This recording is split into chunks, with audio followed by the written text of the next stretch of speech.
கர்த்தர் அதிசயங்களை செய்கிறார். ஊழியங்கள் வழங்கும் ஜீவ வார்த்தை. இந்த நாளுக்காக கர்த்தருடைய ஊழியக்காரன் ஆண்டவருக்கு நன்றி செலுத்துகிறேன். உங்களை சந்திப்பதில் பெருமகிழ்ச்சி அடைகிறேன். இந்த நாளில் உங்களை வாழ்த்துகிறேன். நீங்கள் ஆசீர்வாதமாக இருப்பீர்கள். உங்கள் எதிர்கால ஆசீர்வாதமாக இருக்கும். உங்கள் குடும்ப ஆசீர்வாதமாக இருக்கும். உங்கள் கையின் பிரயாசம் ஆசீர்வாதமாக இருக்கும். பயப்படாதீங்க. இந்த நாளில் பிறந்த நாளை காண்கிற அனைவரையும் வாழ்த்துகிறேன். திருமண நாளை காண்கிற குடும்பங்களை வாழ்த்துகிறேன். இந்த நாளின் ஜீவார்த்தைக்கான வசனம் எஸ்தர் 9:5. அப்படியே யூதர்களில் தங்கள் சத்துருக்களை எல்லாம் பட்டயத்தால் வெட்டி கொண்டு நிர்மூலமாக்கி தங்கள் இஷ்டப்படி தங்கள் பகைஞருக்கு செய்தார்கள்.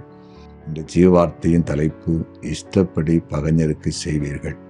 இஷ்டப்படி பகைஞருக்கு செய்வீர்கள். பாருங்க, யூதரை எதிர்த்த ஜனம், யூதரை அழிக்க வேண்டும் என்றிருந்த ஜனம் இப்போ யூதர் கையில மாட்டிக்கொள்ளுகிறார்கள்.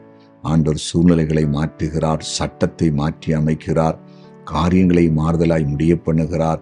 அதனால பயந்திருந்த யூதர்கள் இப்ப தலை நிமிர்ந்து தங்கள் எதிரிகளுக்கு எதிராக எழும்பி நிறைய காரியத்தை செய்கிறாங்க.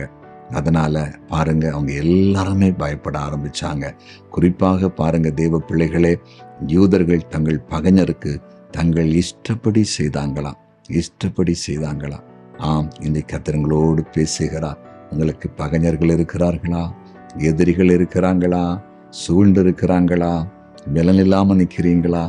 என்ன செய்வது தெரியாம நிற்கிறீங்களா? பயப்படாதீங்க. கர்த்தர் எல்லா காரியத்தையும், சூழ்நிலைகளை உங்களுக்கு சாதகமா மாற்றி உங்கள் பகைஞரை உங்க கையில கர்த்தர் கொடுக்க போறாரு. உங்கள் பட்சத்துல வரப்போறாங்க.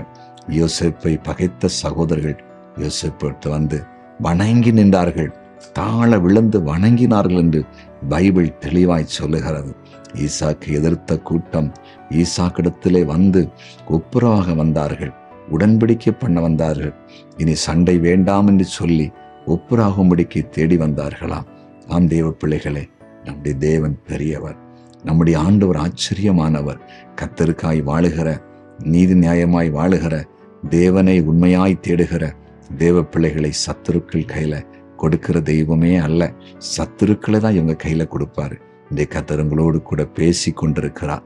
ஆம், உங்கள் எதிரிகளுக்கு பகைஞர்களுக்கு இஷ்டமானபடி செய்வீங்க. அதனால தீமை செய்தராதீங்க.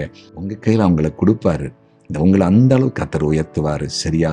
நன்மையே செய்யுங்க. சத்துருவையும் சிநேகிக்க சொல்லி இருக்கிறார். சத்துருக்களுக்கு நன்மை செய்ய சொல்லி இருக்கிறார். பயப்படாதீங்க. கர்த்தர் உங்களை உயர்த்துவார். ஜெபிக்கலாமா? ஜெபிக்கலாம். ஆமாண்டவரே, யூதர்கள் தங்கள் பகைஞர்களுக்கு இஷ்டமானபடி செய்தார்களாம். ஆமாண்டவரை, இன்றைக்கு யாரெல்லாம் எதிரிகளாகிய பகைஞர்களை கண்டு கலங்கி இருக்கிறாங்களோ அந்த பகைஞர்களை இவங்க கையில கொடுங்கப்பா. அந்த அளவுக்கு உடைய பிள்ளைகள் வாழ்க்கையில் அற்புதங்கள் நடக்கட்டும் என்று ஜெபிக்கிறேன். ஒரு தெய்வீக பிரசன்னம், ஒரு தெய்வீக கிருபை, ஒரு தெய்வீக சமாதானம் இப்போது எல்லாரையும் ஆளுகை செய்யட்டும். பயம் விலகி போகட்டும். எந்த இடத்துல எதிர்ப்புகளை கண்டு பயந்திருக்கிறாங்களோ அது எல்லாத்தையும் பாதபடி ஆக்கிருங்க. பாதபடி ஆக்கிருங்க. யாராவது உங்களை மிரட்டி கொண்டிருந்தா, உங்களை அழிச்சிருவாங்க, கொண்டு சொல்லி கொண்டிருந்தா, கர்த்தர் அந்த சூழ்நிலைகளை மாற்றி எல்லாவற்றையும் உங்கள் கால்களுக்கு கீழாய் கொண்டு வந்து இவர்கள் தலையை உயர்த்தும்படியாய் ஜெபிக்கிறேன். எங்கள் ஜெபத்தை கேட்டீர், ஸ்தோத்திரம். வியாதிப்பட்டோர் இப்ப சுகமாக்கப்படட்டும். பிசாசின் பிடியில் இருக்கிற குடும்பங்கள் விடுவிக்கப்படட்டும். குடும்பங்கள் இருக்கிற பிரிவினைகள் விலகட்டும். குழந்தை இல்லாத குடும்பத்தில் குழந்தை பாக்கியத்தை கொடுப்பீராக. கடன் சுமைகள் விலகட்டும். மரண பயம் ஓரிவிட்டு விலகி போகட்டும். இந்த நாளில் அதிசயம் நடக்கணும். இந்த நாளில் அற்புதம் நடக்கணும். தேவனே, நீர் அற்புதம் செய்து சாட்சி சொல்லி அநேக மக்களை ஆதாயப்படுத்துகிற அற்புதம் நடக்கட்டும். கர்த்தருக்கு நன்றியாய் வாழுகிற அற்புதம் நடக்கட்டும். ஊழிய செய்கிற தேவ பிள்ளைகளை ஆசீர்வதியும். ஜெபத்தை கேட்டு நன்றி. இயேசுவின் நாமத்தில் பிதாவே, ஆமென்.